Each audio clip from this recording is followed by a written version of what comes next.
2017 में Canada move होने से जस्ट पहले मैं गया था लद्दाख की ट्रिप पर अपने फ्रेंड्स के साथ, और उसका नज़ारा भी कुछ ऐसा ही था। एक लंबा सा हाईवे, उसके पास में बहती रिवर और उसके पीछे सुंदर से पहाड़।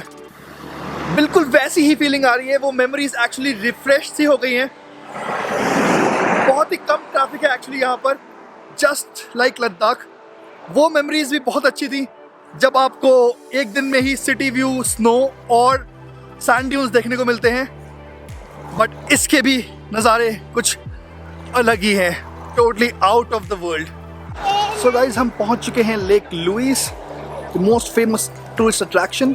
और यहाँ पर एक्चुअली हमको पार्किंग टिकट लेना पड़ा है। ये शायद ओनली एक लेक अभी तक हमने देखा है ऐसा जहाँ पे अलग से आपको पार्किंग टिकट लेना पड़ता है। This parking ticket is valid for until 7 PM, सो जो भी आता है आराम से ले सकते हो। बट गुड थिंग इज़ कि हम आज मॉर्निंग में आए तो हमको आराम से पार्किंग मिल गई, कोई प्रॉब्लम नहीं हुई।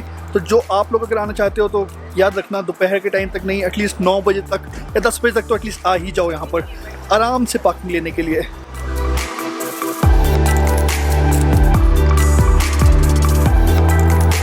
और आज है इनका बर्थडे, सो इससे स्पेशल बर्थडे कनाडा में शायद ही हो सकता हो। इतना खूबसूरत लेक और इतना खूबसूरत दिन, वेदर भी बहुत अच्छा है, बिल्कुल भी गर्मी नहीं और बिल्कुल भी ठंड नहीं। और मेरा वापस घर जाने का मन बिल्कुल भी नहीं कर रहा। आज हमको जाना पड़ेगा, बट ठीक है, अभी तो एंजॉय करते हैं।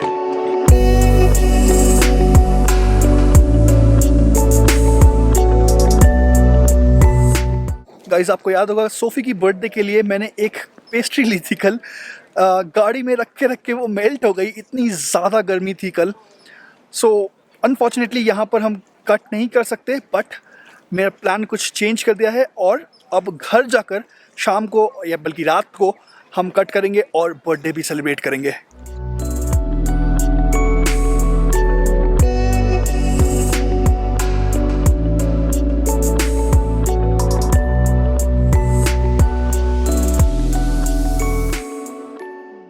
ये प्लेस एक्चुअली इतनी फेमस है और यहाँ पर बिल्कुल भी पोल्यूशन नहीं है। यहाँ की हवा एक्चुअली इतनी ज़्यादा प्योर है कि मैंने न्यूज़ में पढ़ा था कि कुछ अल्बर्टा की लोकल कंपनीज़ यहाँ की हवा चाइना में जाकर डब्बे में पैक कर बेचती हैं। तो लिटरली ये पॉसिबल है और ये होता है कि यहाँ की हवा इतनी प्योर है कि वहाँ पर जो पॉल्यूटेड प्लेसेस हैं वहाँ पर जाकर यहाँ की हवा लिटरली सेल की जाती है। सो आप इमेजिन कर सकते हो कि इन्वायरमेंट यहाँ का कितना ज़्यादा प्योर होगा। गाइस, मेरे पीछे ये जो फेयरमाउंट होटल है ये हेल एक्सपेंसिव है। ऑब्वियसली लेक लुइस के एग्जैक्टली सामने है, तो आप एक्सपेक्ट कर सकते हो कितना एक्सपेंसिव होगा। अराउंड $800 to $1000 तक के इसके रूम्स होते हैं, बट हम इसके अंदर जाकर इसका एक राउंड ले सकते हैं। तो चलिए चलते हैं, अंदर चलकर थोड़ा सा इसको भी एक्सप्लोर कर लेते हैं।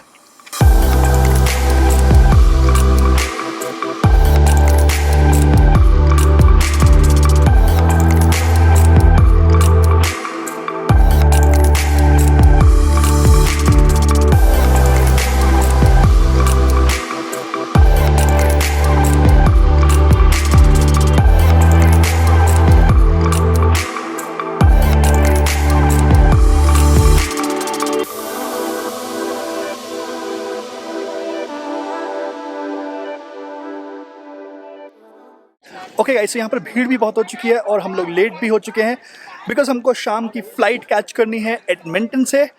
सो घर जाकर बर्थडे भी सेलिब्रेट करना है। सो चलते हैं यहाँ से। Thank you lake Louise, you were beautiful, will come here again for sure.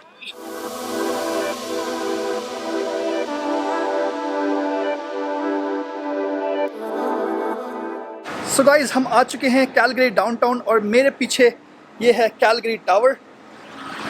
हमने सोचा तो ये था कि हम यहाँ पर पैटियो में बैठकर अच्छे से लंच करेंगे, बट टाइम का थोड़ा क्रंच है और बैंफ और कैलगरी के बीच में थोड़ा सा ट्रैफिक भी मिला, जिसकी वजह से अब हमको एडमिंटन पहुँचने में थोड़ा सा रिस्क है। यहाँ से भी 3 घंटे की ड्राइव है एडमिंटन इंटरनेशनल एयरपोर्ट की। सो हमने कुछ टेक अवे ऑर्डर कर दिया है, जल्दी से उसको पिक करके रास्ते में ही खाना पड़ेगा और फिर उसके बाद हमको अपनी गाड़ी देकर फिर फ़्लाइट भी कैच करनी है।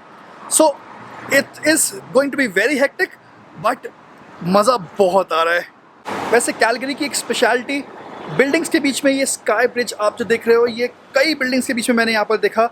आई थिंक ये डेफिनेटली इसलिए होगा क्योंकि यहाँ पे बहुत ज़्यादा ठंड पड़ती है विंटर्स में, और ऑब्वियसली उसकी वजह से लोगों को कम्यूट करने में बहुत प्रॉब्लम होती है।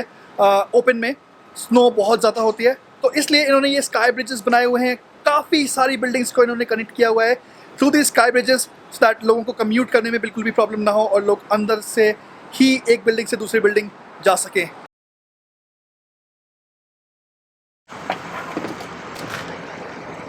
सो गाइज, हम लोग एडमिंटन इंटरनेशनल एयरपोर्ट पहुंच गए हैं, थैंकफुली वेल इन टाइम। और अभी हमको कार वापस करनी है, तो उसके लिए रीफ्यूल करना पड़ेगा इसकी टैंक फुल करके। सो ये कार देकर फिर एयरपोर्ट चलते हैं। हम लोगों ने अपनी एक गाड़ी यहाँ पर ड्रॉप ऑफ कर दी है। एक्चुअली इतनी बुरी गाड़ी नहीं थी, मुझे तो पसंद आई है गाड़ी। छोटी गाड़ी भी बहुत अच्छी चलती है और एवरेज तो गजब का देती है। इंडियंस को किससे मतलब होता है कितना देती है, एवरेज बहुत अच्छा देती है। और हमको एयरपोर्ट आकर पता चला कि हमारी फ़्लाइट अराउंड 25 मिनट्स डिलेड है।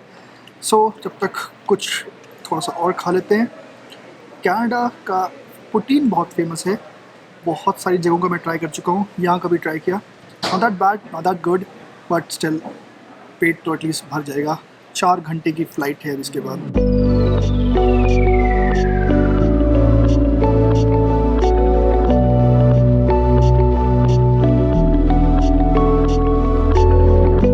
सो गाइस, हम पहुंच चुके हैं वाटरलू एयरपोर्ट। अब बस यहाँ से बैग पिक करके गाड़ी बाहर ही पार्क है, उसको उठा के चलना है घर।